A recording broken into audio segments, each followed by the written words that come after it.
Hi friends, welcome to Saju's Tasteland. എല്ലാവർക്കും സജൂസ് ടേസ്റ്റ്ലാൻഡിലേക്ക് സ്വാഗതം. ഇന്ന് ഞാൻ വന്നിരിക്കുന്നത് എല്ലാവർക്കും യൂസ്ഫുൾ ആയിട്ടുള്ള നല്ലൊരു വീഡിയോ ആയിട്ടാണ്. കുറച്ച് ടിപ്സുകളൊക്കെ ആയിട്ടാണ്. അപ്പോൾ വളരെ ചെറിയ കുഞ്ഞു ടിപ്സുകളൊക്കെയാണ്. എന്നിരുന്നാൽ പോലും ചില സമയങ്ങളിൽ നമുക്ക് ഇത് ഒരുപാട് അങ്ങോട്ട് യൂസ്ഫുൾ ആയിട്ട് മാറാറുണ്ട് കേട്ടോ. അപ്പോൾ നമുക്ക് നോക്കാം ഇതെങ്ങനെയാണ്, എന്തൊക്കെ ടിപ്സുകളാണ് ഇതിൽ ഉള്ളത് എന്ന്. അപ്പോൾ ഈ വീഡിയോ നിങ്ങൾ ആദ്യം മുതൽ അവസാനം വരെ തന്നെ ഒന്ന് കണ്ടു നോക്കണം. എല്ലാവർക്കും യൂസ്ഫുൾ ആവുന്ന നല്ലൊരു വീഡിയോ തന്നെയാണ് കേട്ടോ. അപ്പോൾ അതേപോലെ ഞാനൊരു പാത്രം എടുത്തിട്ടുണ്ട്. ഇപ്പോൾ ഇത് നല്ലൊരു സ്റ്റീലിൻ്റെ ഒരു പാത്രമാണ്, നല്ല കട്ടിയുള്ളൊരു പാത്രമാണ് കേട്ടോ. അപ്പോൾ ഇതിൻ്റെ ഈ ഒരു പിടി ഉണ്ടല്ലോ, ഈ ഒരു ഹാൻഡിൽ ഇവിടെ നിന്ന് അങ്ങോട്ട് പൊട്ടി പോയിരിക്കുകയാണ്. അപ്പോൾ നമ്മൾ സാധാരണ ചെയ്യണത് എന്താണെന്ന് വെച്ച് കഴിഞ്ഞാൽ ഇതുപോലെ പിടിയൊക്കെ പോയി കഴിഞ്ഞാൽ നമ്മൾ ആ പാത്രം തന്നെ അങ്ങോട്ട് ഉപേക്ഷിക്കുകയാണ് ചെയ്യാറുള്ളത്. പക്ഷേ ഇതൊരു നല്ലൊരു പാത്രമാണ്, അതുകൊണ്ട് തന്നെ ഞാനിത് ഉപേക്ഷിക്കാതെ അതിൻ്റെ ഹാൻഡിൽ വെച്ച് പിടിപ്പിക്കാൻ പോവുകയാണ്. അപ്പോൾ ഇത് വേറൊരു പാത്രം ഞാൻ എടുത്തിട്ടുണ്ട്. അപ്പോൾ ഇത് കുറച്ച് ലോക്കലായിട്ടുള്ളൊരു സ്റ്റീലിൻ്റെ പാത്രമാണ്. ഇത് ഞാൻ ഉപയോഗിക്കാറില്ല. അപ്പോൾ അതിൻ്റെ ഹാൻഡിലാണ് ഞാൻ എടുക്കാൻ പോണേ കേട്ടോ. അപ്പോൾ നമുക്കിതിൻ്റെ ഹാൻഡിൽ എങ്ങനെയാണ് എടുക്കണേന്ന് നോക്കാം. അപ്പോൾ ഇത് ഉപയോഗിക്കാതിരുന്നത് കൊണ്ട് തന്നെ കുറേ നാളായിട്ട് അങ്ങനെ ഇരിക്കുന്നതാണ്. അപ്പോൾ അതിൻ്റെ സ്ക്രൂ നമുക്ക് അഴിച്ചെടുക്കണം. അപ്പോൾ അത് അഴിച്ചെടുക്കാൻ കുറച്ച് പ്രയാസമാണ്. അപ്പോൾ നമുക്ക് ഇങ്ങനെ ടൈറ്റായിരിക്കുന്ന സ്ക്രൂ ഒക്കെ സിമ്പിളായ രീതിയിൽ നമുക്ക് അഴിച്ചെടുക്കാൻ വേണ്ടിയിട്ട് ഇതേപോലെ ഒരു ടിപ്പ് നമുക്ക് പ്രയോഗിക്കാവുന്നതാണ്. കുറച്ച് ഓയിൽ നമുക്ക് ആ ഒരു ഭാഗത്ത് നന്നായിട്ടൊന്ന് ആക്കി കൊടുക്കുക. അപ്പോൾ അതിനുശേഷം നമുക്കിത് തിരിച്ചെടുക്കാൻ വളരെ എളുപ്പമാണ്. ആ ഒരു തുരുമ്പിൻ്റെ കാര്യങ്ങളൊക്കെ കുറച്ചൊന്ന് അവിടെ നിന്ന് പോയിട്ട് അത് ലൂസായിട്ട് നമുക്ക് പെട്ടെന്ന് തന്നെ അതങ്ങോട്ട് അഴിച്ചെടുക്കാനായിട്ട് പറ്റും കേട്ടോ. അപ്പോൾ നമ്മളെ വീട്ടിൽ ഇതേപോലെയുള്ള പാത്രങ്ങളൊക്കെ ഉണ്ടെന്നുണ്ടെങ്കിൽ കളയാതെ മാറ്റി വയ്ക്കുക. പഴയ പാത്രങ്ങളോ നമ്മൾ ഉപേക്ഷിച്ച പാത്രങ്ങളോ ഒക്കെ ഉണ്ടെന്നുണ്ടെങ്കിൽ ഇതേപോലെ ഹാൻഡിലൊക്കെ നമുക്ക് എപ്പോഴെങ്കിലുമൊക്കെ ആവശ്യമായിട്ട് വരും. അപ്പോൾ അത് വീണ്ടും നമുക്ക് ഉപയോഗിക്കാവുന്നതാണ്. അപ്പോൾ കണ്ടില്ലേ, കുറച്ച് ഓയിലൊന്ന് സ്പ്രെഡ് ചെയ്ത് കൊടുത്തപ്പോൾ അത് നമുക്ക് വളരെ സിമ്പിളായ രീതിയിൽ നമുക്കത് അഴിച്ചെടുക്കാനായിട്ട് പറ്റുന്നുണ്ട് കേട്ടോ. അപ്പോൾ നിങ്ങൾക്ക് കാണുമ്പോൾ തന്നെ അറിയാം അതിൽ കുറച്ച് തുരുമ്പ് കാര്യങ്ങളെല്ലാം ഉണ്ട്. അപ്പോൾ അതൊക്കെ ഒന്നൊരു തുണി വെച്ചിട്ട് ജസ്റ്റ് ഒന്ന് നമുക്ക് തുടച്ച് മാറ്റിയെടുക്കാം കേട്ടോ. അപ്പോൾ അത് കുറച്ച് നല്ല രീതിയിൽ തന്നെ ക്ലീൻ ആയിട്ടുണ്ട്. ഈ ഒരു ഭാഗത്തും നമുക്ക് കുറച്ച് ഓയിലാക്കിയിട്ട് ഒന്ന് ക്ലീൻ ആക്കിയിട്ട് എടുക്കാം. അപ്പോൾ നല്ലൊരു ഹാൻഡിൽ തന്നെ നമുക്ക് കിട്ടിയിട്ടുണ്ടല്ലേ. ഇനി നമുക്കിതിൻ്റെ ഒരു പാത്രത്തിൻ്റെ ഇവിടെ ഉണ്ട് കുറച്ച് തുരുമ്പും കാര്യങ്ങളെല്ലാം ഉണ്ട്. അപ്പോൾ നമ്മൾ ഇതേപോലെ കുറച്ച് ഓയിൽ ആക്കിയിട്ട് നന്നായിട്ട് അങ്ങോട്ട് തുടച്ച് മാറ്റുകയാണെന്നുണ്ടെങ്കിൽ നമുക്ക് ഇനിയും ഒരുപാട് നാൾ നമുക്ക് ഈ ഒരു പാത്രം നമുക്ക് യൂസ് ചെയ്യാനായിട്ട് പറ്റും. ഈ ഒരു പിടിയൊന്നും ഇവിടുന്ന് അടർന്ന് പോവേ ഒന്നും ഉണ്ടാവില്ല. ഇനി നമുക്കിതാ ഈ ഒരു ഹാൻഡിൽ ഇവിടെ ഇങ്ങനെ ഫിറ്റ് ചെയ്ത് വെക്കണം. അപ്പോൾ അതിൻ്റെ ഒരു ഹോൾ ഉണ്ടാവും കേട്ടോ, നമ്മൾ ആ സ്ക്രൂ കടത്തി വിടുന്ന ആ ഒരു ഹോള്.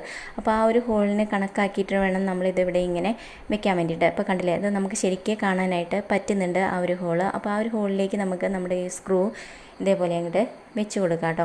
എന്നിട്ട് നമുക്ക് നല്ല രീതിയിൽ അങ്ങോട്ട് ടൈറ്റാക്കിയിട്ട് മാറ്റി വയ്ക്കാം. രണ്ടും ഒരേ രീതിയിൽ തന്നെ പിടിക്കുക. അങ്ങനെ ഇളകുകയാണെന്നുണ്ടെങ്കിൽ അതിൻ്റെ ആ ഒരു ഭാഗം മാറിയിട്ട് നമുക്ക് സ്ക്രൂ കടത്താനായിട്ട് ബുദ്ധിമുട്ടായിരിക്കും. അപ്പോൾ ഇതേപോലെ തന്നെ നമുക്ക് വളരെ സിമ്പിളായ രീതിയിൽ നമുക്ക് ചെയ്യാൻ പറ്റുന്നതാണ്. അപ്പോൾ ഇതേപോലെയുള്ള പാത്രങ്ങളൊക്കെ ഉണ്ടെന്നുണ്ടെങ്കിൽ, ഒഴിവാക്കിയ പാത്രങ്ങളൊക്കെ ഉണ്ടെന്നുണ്ടെങ്കിൽ അതിലുള്ള ഹാൻഡിലൊക്കെ നമുക്ക് എടുത്ത് വെച്ചിട്ട് വീണ്ടും നമുക്ക് ഉപയോഗിക്കാവുന്നതാണ്. അപ്പോൾ എന്തായാലും നിങ്ങൾ ഈ ഒരു ടിപ്പ്, ഇതേപോലെയുള്ള ഒരു പാത്രങ്ങളൊക്കെ നിങ്ങളുടെ വീട്ടിലും ഉണ്ട് എന്നുണ്ടെങ്കിൽ പാത്രങ്ങളൊന്നും കളയണ്ട, ഇതേപോലെയൊക്കെ ചെയ്തിട്ട് നമുക്ക് വീണ്ടും ഉപയോഗിക്കാവുന്നതാണ് കേട്ടോ. അപ്പോൾ ഈ ഒരു ടിപ്പ് നിങ്ങൾക്ക് എന്തായാലും യൂസ്ഫുൾ ആയിട്ടുണ്ടാവുമെന്ന് വിചാരിക്കുന്നു.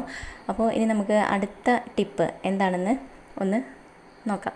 അപ്പോൾ ഞാനിവിടെ ഒരു ക്ലിപ്പ് ബോർഡ് എടുത്തിട്ടുണ്ട് കേട്ടോ. നമ്മൾ സാധാരണ റൈറ്റിംഗ് പാഡ് അല്ലേ, അത് ഒക്കെ എടുത്തിട്ടുണ്ട്. അപ്പോൾ ഇങ്ങനെ ഒരു സംഭവം നമ്മുടെ വീട്ടിലില്ല എന്നുണ്ടെങ്കിൽ നമുക്ക് ചെയ്യാൻ പറ്റുന്ന വളരെ സിമ്പിളായിട്ടുള്ള ഒരു കാര്യമാണ് ഇനി ഞാൻ കാണിക്കാൻ പോകുന്നത് കേട്ടോ. നമ്മൾ സാധാരണ എക്സാം എഴുതുമ്പോഴോ അല്ലെങ്കിൽ നമ്മൾ വീട്ടിൽ കുട്ടികൾ അസൈൻമെൻറ്റ് വർക്കുകൾ അതല്ലെങ്കിൽ എന്തെങ്കിലും ഡ്രോയിങ് ഇങ്ങനെയുള്ള കാര്യങ്ങളൊക്കെ ചെയ്യുമ്പോൾ നമ്മൾ ഇതേപോലെയൊക്കെ വെച്ചിട്ടായിരിക്കുമല്ലോ ചെയ്യുന്നുണ്ടാവുക. അപ്പോൾ ഇങ്ങനെ ഒരു സംഭവം ഇല്ലെങ്കിൽ നമുക്ക് എങ്ങനെ നല്ല രീതിയിൽ നമുക്കത് ചെയ്തെടുക്കാമെന്നാണ് കാണിക്കുന്നത്.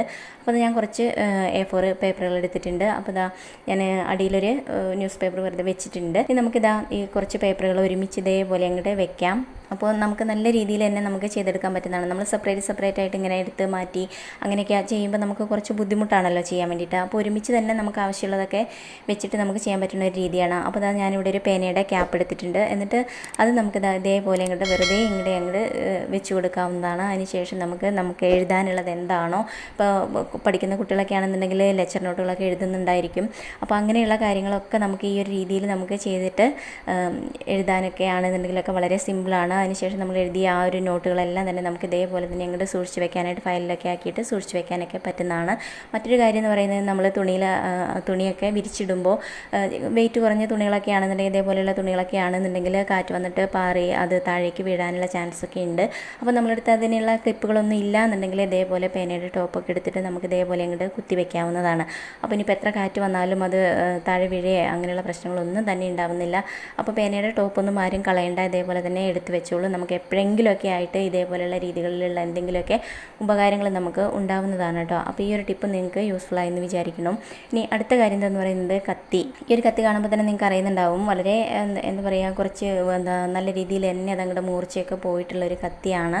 ഒട്ടും തന്നെ മൂർച്ചയില്ലാത്തൊരു കത്തിയാണ്. അപ്പോൾ ഈ ഒരു കത്തി നമുക്ക് എങ്ങനെയാണ് വളരെ സിമ്പിളായ രീതിയിൽ നമ്മുടെ വീട്ടിൽ വെച്ച് തന്നെ നമുക്ക് മൂർച്ച കൂട്ടിയെടുക്കാം എന്നുള്ളതാണ് ഞാൻ കാണിക്കാൻ പോണേ കേട്ടോ.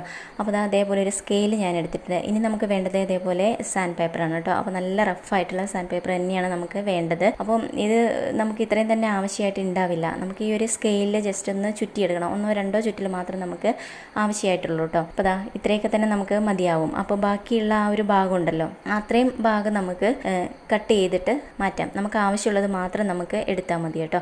അപ്പോൾ കണ്ടല്ലേ, ഇതേപോലെ ഒരു 2 പ്രാവശ്യം ചുറ്റാനായിട്ടുള്ളത് മാത്രമേ ഞാൻ എടുത്തിട്ടുള്ളൂ. അപ്പോൾ നമ്മൾ ഈ ഒരു പേപ്പർ മാത്രമായിട്ട് വെച്ചിട്ട് ഇതേപോലെ ഇങ്ങനെ വെറുതെ എടുക്കുകയാണെന്നുണ്ടെങ്കിൽ നമുക്കറിയാം അത് ശരിയായ രീതിയിൽ കിട്ടില്ല, ഒരു ബലമില്ലാത്ത രീതിയിലായിരിക്കും ഉണ്ടാവുക. അപ്പോൾ കറക്റ്റായിട്ട് മൂർച്ച കിട്ടില്ല കേട്ടോ. അപ്പോൾ അത് നല്ല രീതിയിൽ നല്ല സ്ട്രെയിറ്റ് ആയിട്ട് നിൽക്കാൻ വേണ്ടിയിട്ടാണ് ഇതേപോലെ ഒരു സ്കെയിൽ ഞാൻ എടുത്തിരിക്കുന്നത്. അപ്പോൾ ഇതേപോലത്തെ സ്കെയിൽ ഇല്ലാന്നുണ്ടെങ്കിൽ ഏതെങ്കിലും ഒരു കമ്പിലൊക്കെ വെച്ചിട്ട് നമുക്ക് ഇതേപോലെ ചുറ്റിയിട്ട് ഇങ്ങനെ ചെയ്യാവുന്നതാണ്. അപ്പോൾ നമുക്കറിയാമല്ലോ, കത്തികളൊക്കെ മൂർച്ച കൂട്ടാൻ വേണ്ടിയിട്ട് നമ്മൾ പുറത്തൊക്കെ കൊണ്ടുപോയി കൊടുക്കുകയാണെന്നുണ്ടെങ്കിൽ ഒരുപാട് കാശ് അതിന് ചിലവാകുന്നുണ്ട്. അപ്പോൾ നമുക്ക് കുറച്ച് കാശ് സേവ് ചെയ്യാൻ പറ്റുന്ന ഒരു ടിപ്പാണ് ഇതെന്ന് പറയണത് കേട്ടോ. അപ്പോൾ കണ്ടില്ലേ, ജസ്റ്റ് വെറുതെ ഇങ്ങനെ ഒരു 5 മിനിറ്റ് മാത്രം നമുക്ക് ഇതേപോലെ അങ്ങോട്ട് ഉരച്ചെടുക്കുകയാണെന്നുണ്ടെങ്കിൽ നല്ല രീതിയിൽ തന്നെ അത് മൂർച്ചയായി കിട്ടും. 2 സൈഡും നല്ല പോലെ തന്നെ ഒരേപോലെ തന്നെ അങ്ങോട്ട് ഇതേപോലെ ഉരച്ച് മൂർച്ചയാക്കി എടുക്കാവുന്നതാണ്. അപ്പോൾ നമുക്ക് ഈ കത്തികൾ മാത്രമല്ല കേട്ടോ, നമ്മൾ അടുക്കളയിൽ ഉപയോഗിക്കുന്ന കത്തികളായാലും കത്രികയാണെന്നുണ്ടെങ്കിൽ ഇപ്പോൾ നമ്മൾ പുറത്തൊക്കെ ഉപയോഗിക്കുന്ന കോടാലിയോ തൂമ്പയോ എന്തും ആയിക്കോട്ടെ ഒക്കെ നമുക്ക് ഇതേ ഒരു രീതിയിൽ നമുക്ക് നല്ല രീതിയിൽ മൂർച്ച കൂട്ടിയെടുക്കാനായിട്ട് സാധിക്കുന്നതാണ്. അപ്പം എന്തായാലും ഈ ഒരു ടിപ്പ് നിങ്ങളൊന്ന് ചെയ്ത് നോക്കൂ കേട്ടോ. അപ്പോൾ കത്തികളൊക്കെ മൂർച്ച കൂട്ടുന്ന വേറൊരു വീഡിയോ ഞാൻ ഇതിന് മുമ്പ് ചെയ്തിട്ടുണ്ട്. അപ്പോൾ അത് കാണാത്തവർ ചാനലിൽ കയറിയിട്ട് അതൊക്കെ ഒന്ന് കണ്ടു നോക്കൂ കേട്ടോ. ഇനി അടുത്ത ടിപ്പ് എന്ന് പറയുന്നത് ഇതേപോലെ ഞാൻ കുറച്ച് കവറുകളൊക്കെ എടുത്ത് വെച്ചിട്ടുണ്ട്. അപ്പോൾ നമ്മൾ ഓയിലൊക്കെ വാങ്ങുന്ന കവറുകളാണ്, ഒന്നും തന്നെ ഞാൻ കളയാതെ ഇതേപോലെ സൂക്ഷിച്ച് വെച്ചിരിക്കുകയാണ്. ഇതുകൊണ്ട് നമുക്ക് ഒരുപാട് ഉപയോഗങ്ങൾ വരുന്നുണ്ട്. അതുകൊണ്ട് ഇതേപോലെയുള്ള കവറുകളൊന്നും കളയാതെ തന്നെ എടുത്ത് വെക്കുക. അപ്പോൾ അതിൻ്റെ ഒരു 3 ഭാഗം ഉണ്ടല്ലോ, അത് നന്നായിട്ടൊന്ന് ഇതേപോലെ അങ്ങോട്ട് ആക്കി എടുത്തിട്ടുണ്ട്, കട്ട് ചെയ്ത് മാറ്റിയെടുത്തിട്ടുണ്ട്. അപ്പോൾ കണ്ടില്ല, അതിൻ്റെ ഉള്ളിൽ ഒരുപാട് ഓയിലുണ്ട്. അപ്പോൾ അതൊന്നും വേസ്റ്റ് ചെയ്യേണ്ട എന്നുള്ള രീതിക്കുള്ള ഒരു ടിപ്പാണ് കാണിക്കുന്നത്. നമുക്ക് കുറച്ച് ഓയിലൊക്കെ സേവ് ചെയ്യാൻ പറ്റുന്ന രീതിയിലുള്ള ഒരു ടിപ്പാണ്. അപ്പോൾ കണ്ടില്ലേ, സ്റ്റവിൻ്റെ ഈ ഒരു സംഭവം ഞാൻ എടുത്തിട്ടുണ്ട്. ഇതിൽ നിറയെ തുരുമ്പുണ്ട്. അപ്പോൾ ആ തുരുമ്പ് കളയാൻ വേണ്ടിയിട്ട് നമുക്ക് ഈ ഒരു കവർ എടുക്കാവുന്നതാണ് കേട്ടോ. അപ്പോൾ കത്തിയിലായിക്കോട്ടെ ഇതേപോലെയുള്ള സംഭവങ്ങളിലായിക്കോട്ടെ തുരുമ്പ് പിടിച്ചിരിക്കുന്ന എന്തോ ആവട്ടെ, അതിലൊക്കെ ഇതേപോലെ കവറുകൾ വെച്ചിട്ട് ഓയിലിൻ്റെ കവറുകളൊക്കെ വെച്ചിട്ട് ഇതേപോലെ ചെയ്തെടുക്കുകയാണെന്നുണ്ടെങ്കിൽ അതിലുള്ള തുരുമ്പുകളൊക്കെ നല്ല രീതിയിൽ തന്നെ പോയി കിട്ടുകയും ചെയ്യും. നമുക്ക് എക്സ്ട്രാ ഓയിൽ നമ്മൾ ഉപയോഗിക്കുന്ന ഓയിലൊന്നും നമുക്ക് എടുക്കേണ്ട കാര്യമില്ല. ഇതേപോലെ കവറിലുള്ള ഓയിൽ മാത്രം നമുക്ക് എടുത്താൽ മതിയാവും കേട്ടോ. അപ്പോൾ ഈ ഒരു സ്റ്റവിൻ്റെ ഈ ഒരു സംഭവം മാത്രമല്ല നമുക്ക് ഇതുപോലെ ചെയ്യാൻ പറ്റുന്നത്. കത്തി, അതുപോലെ തന്നെ നമ്മൾ കിച്ചണിൽ ഉപയോഗിക്കുന്ന മരത്തിൻ്റെ തവികൾ, ഇങ്ങനെയുള്ള സംഭവങ്ങളിലൊക്കെ നമുക്ക് ഇതൊക്കെ ചെയ്യാവുന്നതാണ്. അപ്പോൾ ഇങ്ങനെ ചെയ്യുമ്പോൾ തുരുമ്പ് അത് പെട്ടെന്ന് തന്നെ വരാതെ ഒരുപാട് നാൾ നമുക്കിത് നിൽക്കും കേട്ടോ. ഇനി അടുത്ത ടിപ്പ് എന്ന് പറയുന്നത് നമ്മുടെ ഹാൻഡ് വാഷ്. അപ്പോൾ ഹാൻഡ് വാഷൊക്കെ നമ്മളിങ്ങനെ വാങ്ങിക്കൊണ്ട് കഴിഞ്ഞാൽ നമ്മളിത് പെട്ടെന്ന് തന്നെ അങ്ങോട്ട് തീർന്നു പോകും അല്ലേ. ഇതുപോലെ ഒരെണ്ണൊക്കെ ഉണ്ടെങ്കിൽ 1 മാസമൊന്നും ചിലപ്പോൾ നിൽക്കണമെന്നില്ല, പെട്ടെന്ന് തന്നെ തീർന്നു പോകും. അപ്പോൾ ഒരുപാട് നാൾ, മാസങ്ങളോളം തന്നെ നമുക്ക് ഉപയോഗിക്കാൻ പറ്റുന്ന രീതിയിലുള്ള ഒരു ടിപ്പാണ് ഇനി ഞാൻ കാണിക്കാൻ പോണേ കേട്ടോ. അപ്പോൾ അത് ഒഴിഞ്ഞ ഒരു ഹാൻഡ് വാഷിൻ്റെ ഒരു കുപ്പി ഞാൻ എടുത്തിട്ടുണ്ട്. അതിലേക്കൊരു ഏകദേശം ഒരു 25-30 ഡ്രോപ്പോളം ഞാനിതിൽ ഒഴിക്കുന്നുണ്ട് കേട്ടോ. അതേപോലെ അങ്ങോട്ട് ഒഴിക്കുകയാണ്. ഒരു 25-30ഓളം ഡ്രോപ്പ് മാത്രം മതിയാവും നമുക്ക് ഇതിലേക്ക് എടുക്കാൻ വേണ്ടിയിട്ട്. അപ്പോൾ കണ്ടില്ലേ, എത്ര മാത്രമേ ഞാൻ ഇതിന് എടുത്തിട്ടുള്ളൂ. വളരെ എഫക്റ്റീവായിട്ടുള്ള ഒരു ടിപ്പാണിത് കേട്ടോ. ഇനി നമുക്ക് വേണ്ട എന്താണെന്ന് വെച്ച് കഴിഞ്ഞാൽ ഇതിലേക്ക് കുറച്ച് വെള്ളം ഒഴിച്ചു കൊടുക്കണം. കുറച്ച് വെള്ളം എന്ന് പറയുമ്പോൾ ഏകദേശം നിറച്ച് തന്നെ നമുക്ക് വെള്ളം ഒഴിച്ചു കൊടുക്കാവുന്നതാണ്. ഇതേപോലെ അങ്ങോട്ട് ഒഴിച്ചു കൊടുക്കുക കേട്ടോ. എന്നിട്ട് നമുക്ക് നല്ലപോലെ അങ്ങോട്ട് ലോക്കാക്കി വെക്കാം. എന്നിട്ട് നല്ലപോലെ അങ്ങോട്ട് മിക്സ് ചെയ്തെടുക്കണം. കാരണം അടിയിൽ ആ ഹാൻഡ് വാഷ് ഇങ്ങനെ കിടക്കുന്നുണ്ടാവും, മുകളിൽ വെള്ളമായിരിക്കും. അപ്പോൾ രണ്ടും കൂടെ നല്ല രീതിയിൽ ഒരേപോലെ അങ്ങോട്ട് മിക്സായി കിട്ടണം. അതിനുശേഷം 1-2 ഡ്രോപ്പ് നമുക്ക് ഇതേപോലെ അങ്ങോട്ട് നമ്മുടെ കയ്യിലാക്കിയിട്ട് ഇതേപോലെ അങ്ങോട്ട് കഴുകിയെടുക്കാവുന്നതാണ്. നന്നായിട്ട് പതഞ്ഞ് വരുന്നുണ്ട്. നല്ല രീതിയിൽ തന്നെ അഴുക്കും കാര്യങ്ങളും എണ്ണമെഴുക്കൊക്കെ ഉണ്ടെന്നുള്ളതൊക്കെ പോകുന്നതാണ്. അപ്പോൾ നമുക്ക് കൂടുതൽ നാൾ നമുക്ക് ഈ ഒരു ഹാൻഡ് വാഷ് ഉപയോഗിക്കാനായിട്ട് സാധിക്കുന്നുണ്ട്. അപ്പോൾ നമുക്കറിയാലോ, കാശ് നമുക്ക് ലാഭമാണ് ഈ ഒരു രീതിയിൽ ചെയ്യുകയാണെന്നുണ്ടെങ്കിൽ കേട്ടോ. അപ്പോൾ അത് യൂസ്ഫുൾ ആയെന്ന് വിചാരിക്കുന്നു. ഇനി അടുത്ത ടിപ്പ് എന്ന് പറയുന്നത് തേങ്ങ വറക്കുന്നതാണ്. അപ്പോൾ തേങ്ങ വറക്കുന്ന കാര്യമൊക്കെ പറയുകയാണെന്നുണ്ടെങ്കിൽ നമുക്കറിയാം, നമ്മൾ തേങ്ങ വറക്കുമ്പോൾ എന്തായാലും കുറച്ച് സമയം എടുത്തിട്ടായിരിക്കും നമ്മൾ വറക്കുന്നുണ്ടാവുക അല്ലേ. അപ്പോൾ എപ്പോഴും ഇങ്ങനെ ഇളക്കി കൊടുത്ത് ആ ഒരു രീതിയിലൊക്കെ ആയിരിക്കും നമ്മൾ വറുത്തെടുക്കുന്നത്. അപ്പോൾ കുറച്ച് സമയമൊക്കെ നമുക്ക് ആവശ്യമായിട്ട് വരുന്നുണ്ട്. അപ്പോൾ വളരെ സിമ്പിളായ രീതിയിൽ ഒരു 3 മിനിറ്റിൻ്റെ ഉള്ളിൽ, 3 മിനിറ്റ് 5 മിനിറ്റ് ഇതിൻ്റെ ഇടയിൽ നമുക്ക് വളരെ പെർഫെക്റ്റായ രീതിയിൽ എങ്ങനെയാണ് വറുത്തെടുക്കുക എന്നാണ് കാണിക്കുന്നത്. അപ്പോൾ ഒരു കുക്കറിലേക്ക് ഞാൻ ഒരു തേങ്ങയാണ് ഞാൻ ചിരകിയിട്ട് എടുത്തിരിക്കുന്നത്. അതിലേക്ക് ചെറിയ 2 സ്പൂണ് വെളിച്ചെണ്ണ ഞാൻ ഒഴിച്ചു കൊടുക്കുന്നുണ്ട്. അപ്പം നല്ല പെർഫെക്റ്റായ രീതിയിൽ നമുക്ക് വറുത്ത് കിട്ടാൻ വേണ്ടിയിട്ടാണ് നമ്മൾ വെളിച്ചെണ്ണ ചേർക്കണം കേട്ടോ. എന്നിട്ട് ഇതാ നല്ലപോലെ ഒന്ന് മിക്സ് ചെയ്തെടുക്കാം. അപ്പോൾ തേങ്ങ ചിരകി എടുക്കുമ്പോൾ നല്ല ചെറുതായിട്ട് തന്നെ ചിരകി എടുക്കാനായിട്ട് ശ്രദ്ധിക്കണം കേട്ടോ. അല്ലെങ്കിൽ മിക്സിയിൽ ഒന്ന് ഒതുക്കിയതിന് ശേഷം നമ്മൾ എടുക്കുക. ഇനി ഇത് ഇതേപോലെ തന്നെ വിസിലൊന്നും അടുപ്പിക്കരുത്. ഒരു ലോ ഫ്ലെയിമിൽ വെച്ചിട്ട് ഒരു 3 മിനിറ്റ് തൊട്ടൊരു 5 മിനിറ്റ് വരെ മാത്രം നമ്മൾ ഇതേപോലെ വെക്കുക. അപ്പോൾ ഒരു മിനിറ്റൊക്കെ കഴിയുമ്പോൾ ജസ്റ്റ് ഇതേപോലെ ഒന്ന് എടുത്തിട്ട് അതേപോലെ ഒന്ന് ഇളക്കി വെക്കുന്നത് നല്ലതായിരിക്കും കേട്ടോ. അപ്പോൾ ഫസ്റ്റ് ടൈമൊക്കെ ചെയ്യുമ്പോൾ ആ ഒരു രീതിയിൽ ചെയ്യുക. എന്നിട്ട് കുറച്ച് സമയം കഴിയുമ്പോൾ വീണ്ടും ഇതേപോലെ ജസ്റ്റ് ഒന്ന് ഒരു കുക്കറോട് കൂടി തന്നെ ഇങ്ങനെ ഒന്ന് ഇളക്കി മാറ്റാവുന്നതാണ്. നല്ല പെർഫെക്റ്റ് ആയ രീതിയിൽ നമുക്ക് വറുത്തെടുക്കാനായിട്ട് പറ്റും. വിസിൽ വരാനോ ഒന്നും പാടില്ല കേട്ടോ. അപ്പോൾ നിങ്ങൾക്കറിയാലോ നിങ്ങളുടെ കുക്കറിൻ്റെ രീതിയൊക്കെ എങ്ങനെയാണെന്ന്. അപ്പോൾ ആ ഒരു രീതിയിൽ തന്നെ നിങ്ങൾ ചെയ്യുക. അപ്പോൾ അത് തുറന്ന് നോക്കുമ്പോൾ കണ്ടില്ലേ, നല്ല പെർഫെക്റ്റ് ആയ രീതിയിൽ നമുക്കത് വറുത്ത് കിട്ടിയിട്ടുണ്ട്. അടിയിൽ പിടിക്കുക അങ്ങനെയുള്ള പ്രശ്നങ്ങളോ ഒന്നും തന്നെ ഉണ്ടായിട്ടില്ല കേട്ടോ. അപ്പോൾ അത് ചെയ്യുമ്പോൾ വളരെ ശ്രദ്ധിച്ച് വേണം ചെയ്യാൻ വേണ്ടിയിട്ട്. ഫ്ലെയിം ഒന്നും കൂട്ടി വെക്കാനോ ഒന്നും പാടില്ല. അപ്പോൾ വെളിച്ചെണ്ണ അതിൽ ചേർക്കണം, അത് നിർബന്ധമാണ്. ഇനി അടുത്ത ടിപ്പ് എന്ന് പറയുന്നത് നമ്മൾ കൊതുകുകളെയൊക്കെ തുരത്താനുള്ള ഒരു വഴിയാണ്. അപ്പോൾ നമുക്കറിയാലോ മഴക്കാലമൊക്കെയാണ്, ധാരാളം കൊതുകുകൾ നമ്മളെ വീട്ടിലൊക്കെ എപ്പോഴും ഉണ്ടാവുന്നതാണ്. അപ്പോൾ അങ്ങനെയുള്ളവർക്ക് ചെയ്യാൻ പറ്റുന്ന വളരെ എഫക്റ്റീവ് ആയിട്ടുള്ള ഒരു കാര്യമാണ് ഇനി ഞാൻ കാണിക്കാൻ പോണേ കേട്ടോ. അപ്പോൾ ഞാൻ എടുത്തിരിക്കുന്നത് പപ്പായയുടെ ഇലയാണ് കേട്ടോ. കുറച്ച് കിളിന്തായിട്ടുള്ള ഇലയാണ് എടുത്തിരിക്കുന്നത്. അപ്പോൾ ഒരു തണ്ട് മുഴുവനൊന്നും നമുക്ക് വേണ്ട, അതിൽ നിന്ന് കുറച്ച് മാത്രം മതി. അത് ഞാൻ ഇതുപോലെ അങ്ങോട്ട് ചെറുതായിട്ട് അരിഞ്ഞെടുക്കുന്നുണ്ട് കേട്ടോ. ഇപ്പോൾ ഇതേപോലെ ഒരു പാത്രവും ഞാൻ എടുത്തിട്ടുണ്ട്. അപ്പോൾ ഇതുപോലെ മണ്ണിൻ്റെ പാത്രമൊന്നും ഇല്ലാന്നുണ്ടെങ്കിൽ നിങ്ങൾ വീട്ടിൽ ഉപേക്ഷിച്ചിരിക്കുന്ന ഏതെങ്കിലും ഒരു പാത്രം എടുക്കാവുന്നതാണ്. അതല്ലാന്നുണ്ടെങ്കിൽ നിങ്ങൾക്ക് ചിരട്ടയൊക്കെ എടുക്കാവുന്നതാണ്. അതിലേക്ക് ഞാനത് ഇട്ടിട്ടുണ്ട്. ഇനി വേണ്ടത് കുറച്ച് ഉള്ളിയുടെ തൊലിയാണ് കേട്ടോ. അപ്പോൾ ഞാൻ സവോളയുടെ തൊലിയും ഒക്കെ എടുക്കുന്നുണ്ട്. ചെറിയ ഉള്ളിയുടെ തൊലിയോ ഒക്കെ ആയിക്കോട്ടെ, ഉള്ളിത്തൊലി ആയാൽ മാത്രം മതി. അതേപോലെ ഞാൻ കുറച്ച് വെളുത്തുള്ളിയുടെ തൊലിയും എടുത്തിട്ടുണ്ട് കേട്ടോ. അപ്പോൾ അതും ഇതിലേക്ക് എന്നെ അങ്ങോട്ട് ഇട്ട് കൊടുക്കാം. വേണമെന്നുണ്ടെങ്കിൽ നമുക്കൊന്ന് മിക്സ് ചെയ്ത് എടുക്കാവുന്നതാണ്. അപ്പോൾ അതൊരു ചെറിയൊരു പാത്രമാണ്.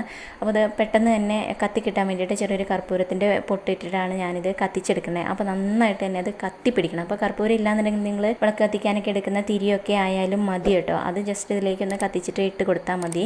അപ്പോൾ നല്ല രീതിയിൽ അതൊന്ന് കത്തി വരണം. അപ്പോൾ ആ പപ്പായയുടെ ഇലയൊക്കെ ജസ്റ്റ് ഒന്ന് കത്തി വരണം കേട്ടോ. ആ രീതിയിൽ ആവണം.